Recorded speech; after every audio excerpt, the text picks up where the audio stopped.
من ذاتنا بخلوه رسالة جاية ما علي حمدوك. نحن حمدوك والله حمدوك ولا عنبلوك؟ الباسطة بنوكل فوقها فيها اخوانا قدير. نحن في السودان ما محتاجين تسوي لنا اجتماع ولا تسوي لنا ندوة في فرنسا ولا في بريطانيا. دي الباسطة هذه من صينيتها.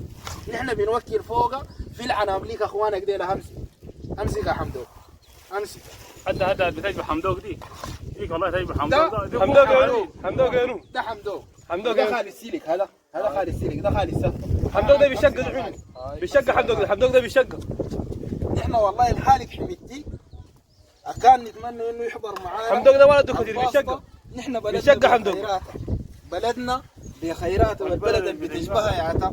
نحن دي الباسطة بنوكل فوقها في الغنم. الباسطة اللي بيجيبوها لكم في السراويس حقت الفلين تاكلوها في الاجتماعات.